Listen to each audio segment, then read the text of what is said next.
Hey guys, welcome back to another video. I'm Stephanie West. I'm a licensed counselor here in the state of Michigan and owner and operator of In Progress Counseling.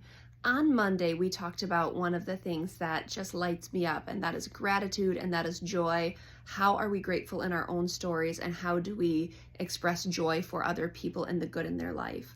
Let's talk about the counterbalance for that today, and that is grief. Let's talk about the pervasiveness of hard things going on in our stories and other people's stories, and let's talk about the place that grief has in those stories. Now, in my internship and in my practicum a few years back, I sat under kind of the direct influence of my friend Joe, and he was able to, sit in grief with many, many people, and I was able to witness it and see his strategies and figure out clinically how to do that. One of the pieces he would say very often is all change involves loss, all loss involves grief. And so I want to give due credit to him for that saying, but I also want to invite all of us into understanding. Number one, change is hard.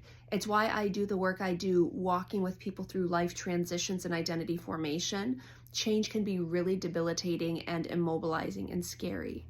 But change also involves loss. When we make realizations about, regrets or time that's passed or ways we've been let down, when we make realizations about sacrifices that we have to make or things that will no longer be afforded to us, when we make realizations that things will never go back to the way they used to, those are really painful understandings.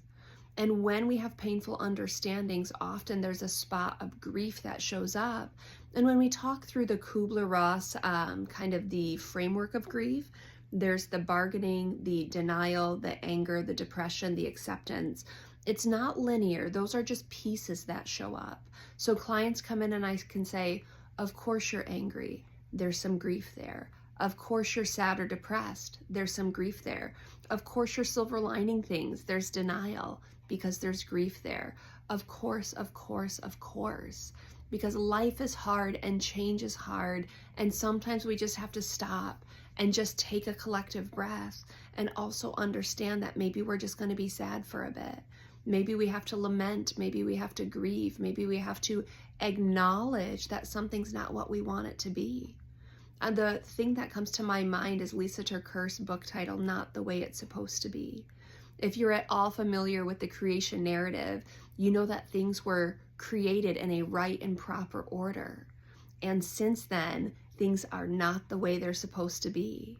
When my sister passed away over summer and my friend Joe said to me, because he said, how are you doing? And I said, it just hurts so immensely. He's like, right, because death was never part of the plan. Things are not the way they should be, not the way they're supposed to be, not the way we want them to be. And that is so, so painful. Even if good things are happening, change involves loss. Loss involves grief. And so when we talk about what does it look like to honor our grief, sometimes it means slowing down. Sometimes it means inviting people in. Sometimes it means sitting with our feelings and just being okay that we're uncomfortable. Sometimes it means reaching out and extending generosity in someone else's direction so you can put good into the world around you. It is multifaceted, and we will vacillate in different directions when grief is happening. But calling it by its name matters. To say, ooh, I've experienced a change here, and I'm scared, and I'm grieving.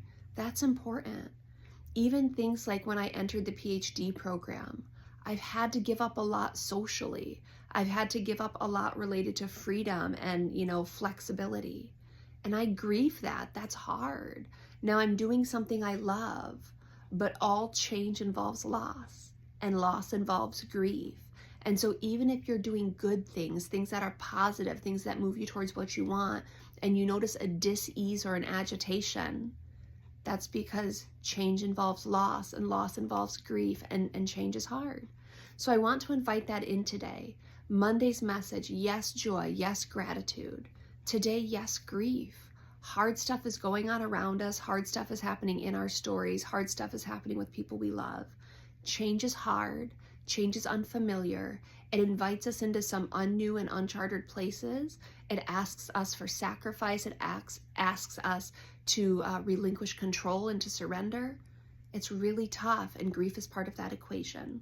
And if that's where you're at today, I just want to say, I see you. I want to honor that with you. Let's call it by its name. I'm grieving right now.